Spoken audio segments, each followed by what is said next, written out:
And now we are going to make one very important recipe in Ayurveda, the medium in which we do all our cooking, known as ghee.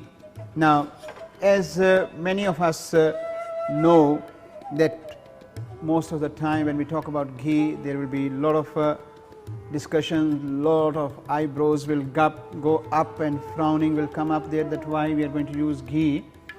As I said, ghee is the most compatible medium for cooking according to Ayurvedic principle, but as long as it is cooked properly, cooked nicely, and you have used in right amount. So how we get ghee? Ghee actually comes from milk. Milk contains ghee, but first from ghee milk we will get the butter. There are various ways of making ghee, but I am going to show you today the first variation which you can make it from unsalted butter. Easiest way, quickest way to make your ghee. You can make at home and use your own ghee for your cooking. Never buy the commercial made ghee, because the way they make that ghee actually will have always extra fat in that, so that does not help us to achieve our ultimate goal. And second thing is, always look for unsalted butter, never go for salted butter, because at the end the taste of ghee is known as sweet, whereas if you have a salty butter, salt and sweet never goes. So once you heat the pan, which you should heat on a very low flame, you put your butter in there and then just let it melt, because the pan is a little bit hotter, so I am just pulling it away from the fire. And once it starts melting, just let the flame go very low and let it melt properly. And whole thing what we need to understand is why butter is bad and why ghee is good. Now, as you understand that when we cook something, the cooking process actually will change the quality, change the composition of a new product. It's the same thing is happening here. As milk is very good for us, but when milk is cold, milk is homogenized, is it poison? When you have warm milk, boiled milk, non-homogenized, it is nectar. And the same goes, butter is full of fat, whereas in ghee, when you are making ghee, it actually becomes again nectar for you, because the whole that excess fat is taken away. It becomes the best compatible cooking medium. Now, when we are going to talk about the composition, how it is different from the butter, the most important component we need to understand from a chemistry point of view, that what is its requirement of our body. In our body we need saturated fat, we need unsaturated fat, and now the proportion of that fat is again very much in required amount. Now, if we look at the composition of ghee, ghee is the most compatible fat which give you that required amount of saturated fat and unsaturated fat, and also it has polychains and monochains. Now, that chains bond actually require, when you are heating this fat, how the changes are happening in the composition of the fat will make the whole difference, that whether it is more getting rancid or not getting rancid, and how the impact it is making on your food, the food which you are going to cook in this medium. So in all those requirements, ghee actually come to the most compatible, closest compatible fat for human body if used in a right amount. Yes, again, because in Ayurveda not same size fit for everyone, the same principles follow here, that the amount of ghee, even though it is nectar for everyone, but when used according to each constitution, that is where it will give you the quality of nectar.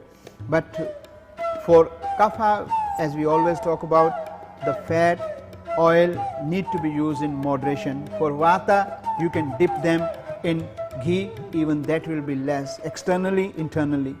And for pitta also, ghee is very, very important component, because it helps us to take their excess heat out from the system.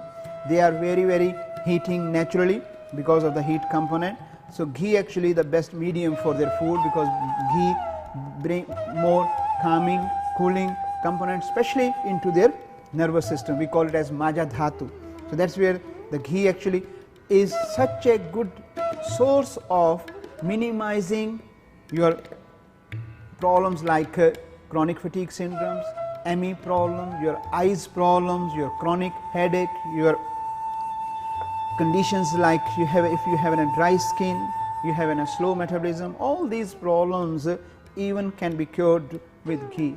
Ghee actually also help you to heal the wound. I will give you one simple recipe, means not a recipe but just a tip which you can try. If you have ever have an open cut, you have a wound, you have a boil, you have some kind of infection or something, and you have tried every kind of cream or like that and it is not healing, just take 1 tablespoon of ghee, put quarter teaspoon of turmeric in that, which is another best Ayurvedic herb, and cook it on very mild flame for 3 minutes, and after that you can preserve it in a small container and apply it on that particular area where the problem is. Apply it for 3-4 days and the problem will be gone. So that's how good ghee is.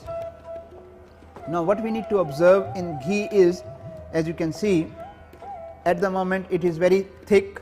Now it start coming to the boiling state, and I have increased the flame, so we'll just let it boil slowly, but still you can see a lot of froth is coming on the top, lot of thickness is still there, you can't see in that, but gently you will see slowly this froth will start getting down, and the thickness will start getting clear. That is what we are observing here. Now another saying is in Ayurveda that when you are making your ghee, you should be not going anywhere away from your stove. Be there and do it always with very calm, focused mind, and try to see the whole process. You don't need to keep stirring your ghee, let it cook on its own. So I will just put that on a mild low flame, and what I am going to do is at the same time I am going to share with you another recipe. So now as you can see, our ghee is getting done slowly, it is moving towards that journey. I am going to look at how my ghee is going.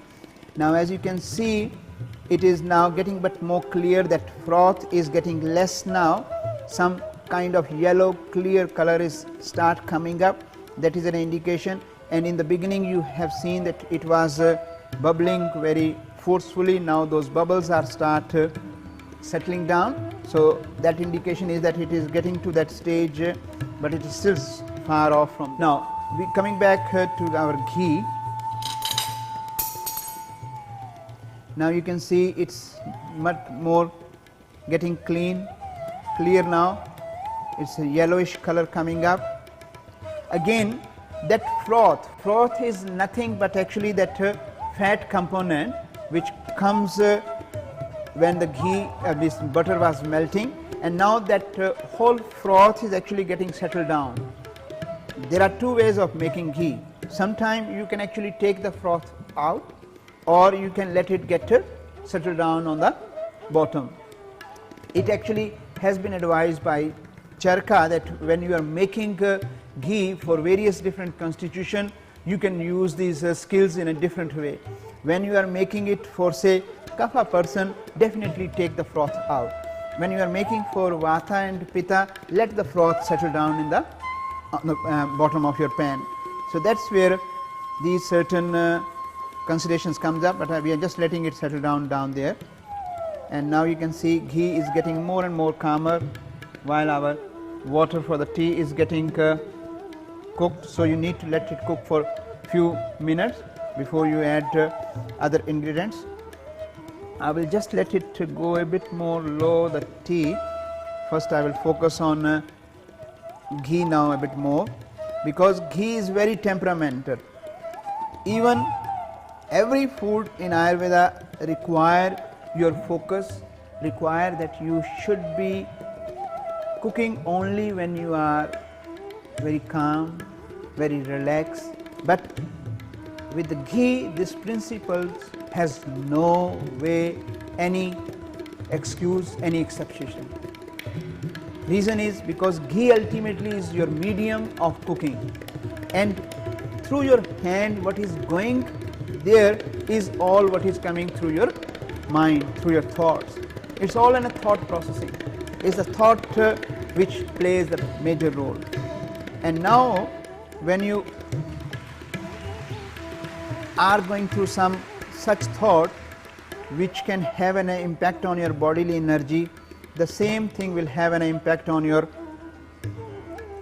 medium which you are trying to cook, which ultimately you will use in your cooking. So that's where this ghee is actually the key factor for that. I'm going to just let it settle down now. It's almost look like done sort of thing. And now we can just see that our ghee is all settling down. It has calmed down. The froth which was coming too much has settled down. On the side you can see the brown stuff is there, which is again nothing but that whole froth, the fat which is getting cooked now, burned. It is all on the floor. What we are going to do is we will leave it this like that for half an hour, let it cool down, and then we are going to strain it through the muslin cloth. I can just show with another steel spoon that how liquid it, you can see here now the golden yellowish color is coming up there. That is what your ghee is, which we are going to use in our cooking.